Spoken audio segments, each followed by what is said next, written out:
Salut les archiveurs, salut les archiveuses. Aujourd'hui, nous allons faire un top 10 des raisons pour lesquelles il faudrait voter pour le candidat à la présidentielle française 2022, le candidat Éric Zemmour. Nous allons parcourir ensemble les très bonnes raisons de voter pour lui. Et cela pourrait surprendre beaucoup que moi, un Africain, Camerounais, en plus Bamileke. Je précise Bamileke parce que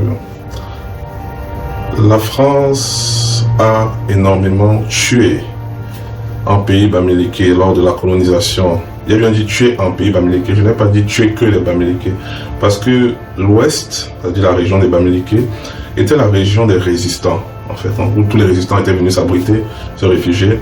Donc elle a tué énormément, le plus en mon pays Bamileke. On parle des dizaines de milliers de morts, n'est-ce pas? Elle a testé le napalm, elle a déversé le napalm en pays Bamileke.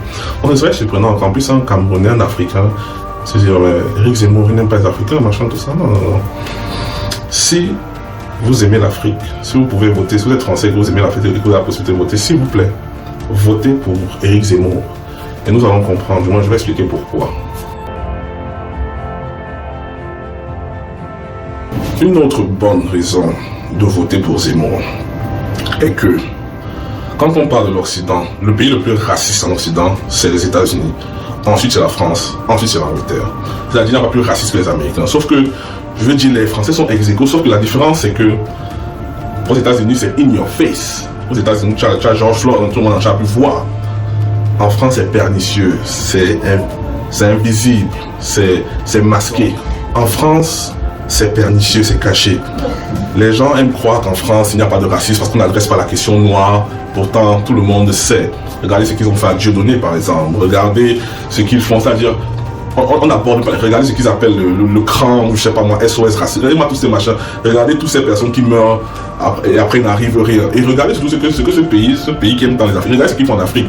Les viols. Vous vous rappelez, en Centrafrique, je crois, les soldats maliens, enfin les soldats français qui sont allés violer, sont retournés chez eux. Les gens qui kidnappent.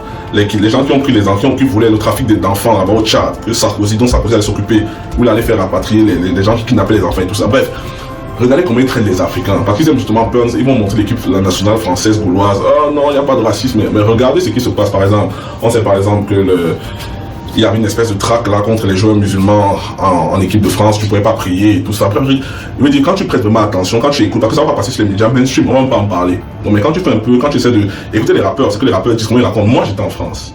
Le premier jour où je suis arrivé en France, je n'ai pas dit le premier jour, j'étais en train de marcher à la gare, j'avais deux filles, une à gauche, une à droite. On marchait, j'ai vu une troupe de policiers se ramener avec des chiens. Ils m'ont pris, ils m'ont plaqué contre le mur, ils m'ont fouillé. Ils m'ont fouillé pour j'ai demandé mais c'est qu'est-ce qui se passe, qu'est-ce que j'ai fait? Personne ne m'a rien dit. On m'a fouillé, on m'a écarté les murs. On m'a mis là, on m'a fouillé, après ils m'ont laissé partir. Ça c'était mon premier jour en France. On m'a dit le racisme, on m'a jamais fait ça aux États-Unis. En 10 ans, on m'a jamais fait ça, tu vois. J'ai déjà même la police qui m'a arrêté, quoi. On m'a stoppé dans ma voiture, dans mon véhicule et tout ça. Je me suis jamais senti, j'ai jamais senti ma vie menacée. Je ne dis pas qu'il n'y a pas ça aux États-Unis, je dis simplement pour montrer que ça va passer à la télé en France, ça existe en France. Et là, quand je parle de ce racisme-là, parce que moi, je ne parle pas du racisme tellement individuel, populaire, je parle du racisme étatique, institutionnel.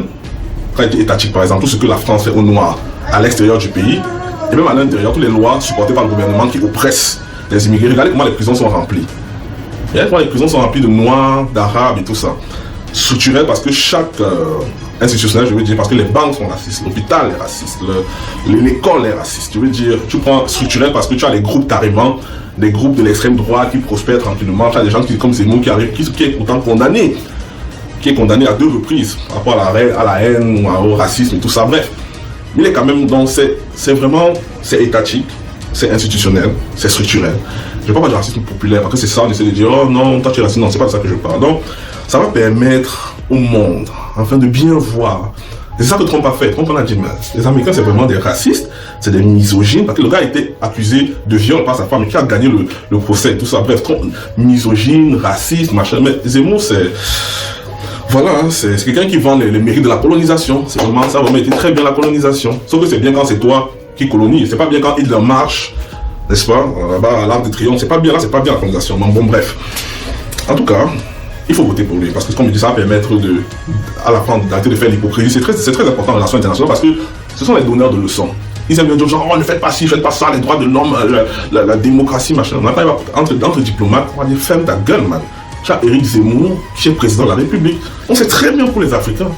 Il ne pourra pas la ramener, il va la fermer devant les autres. Arrêtez, ferme ta gueule, tu n'as rien à nous dire. Tu as un président, voilà, un gars d'extrême droite, un raciste là-bas. Donc, on ne veut rien entendre.